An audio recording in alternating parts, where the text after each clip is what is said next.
Le quitaron su casa, su dinero y hasta su nombre, pero hubo algo que no pudieron tocar.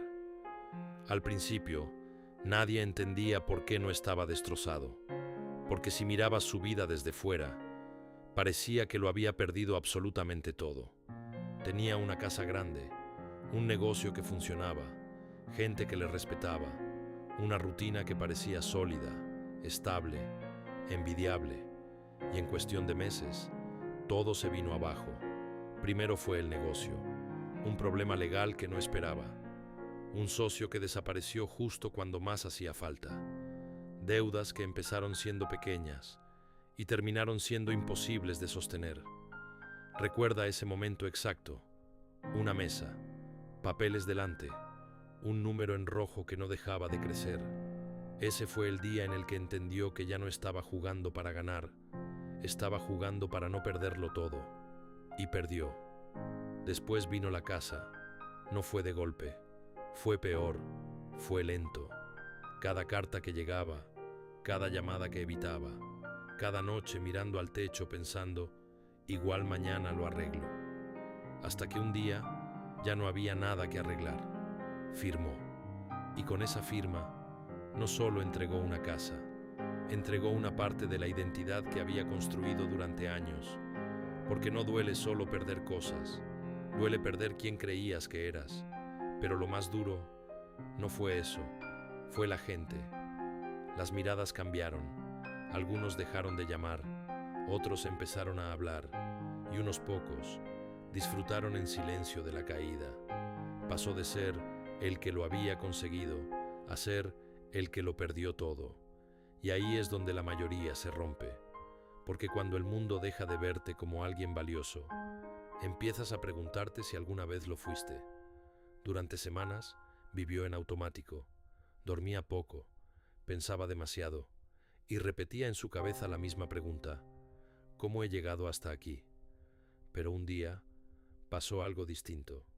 Nada externo cambió, no recuperó el dinero, no apareció una solución milagrosa. No hubo una segunda oportunidad caída del cielo. Fue algo mucho más incómodo.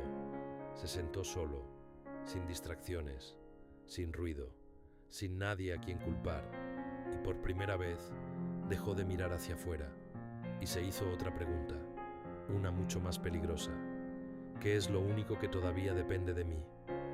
No su pasado, no su reputación, no lo que la gente decía, no lo que había perdido.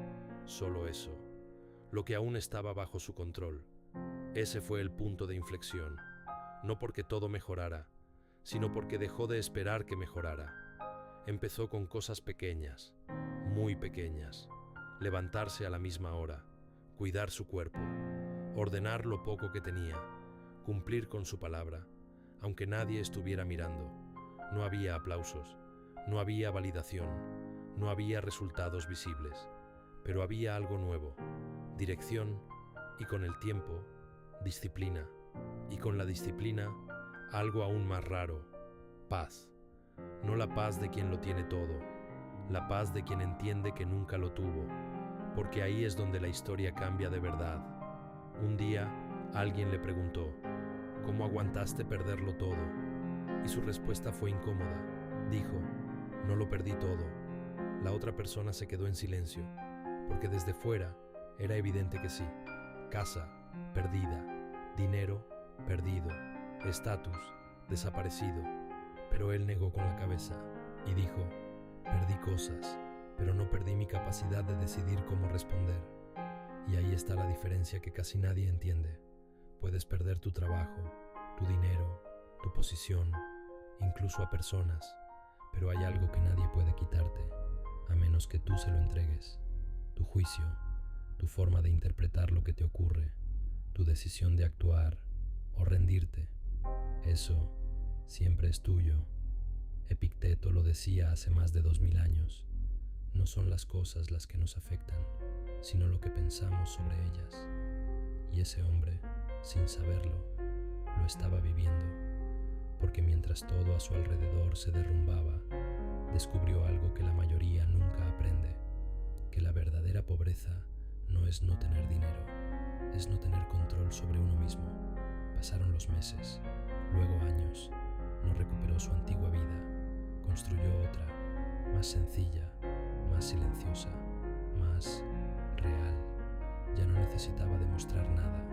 Ya no vivía pendiente de la opinión de otros.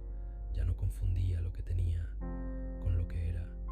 Y lo curioso es que, desde fuera, su vida parecía peor, pero desde dentro nunca había estado mejor, porque había entendido algo que muy pocos entienden hasta que es demasiado tarde, que todo lo que puede ser quitado nunca fue realmente tuyo, y que lo único que de verdad te pertenece es cómo eliges vivir, incluso cuando todo se cae.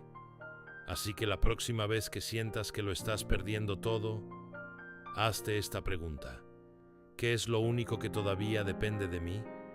Y aférrate a eso, porque si no pierdes eso, no has perdido nada importante.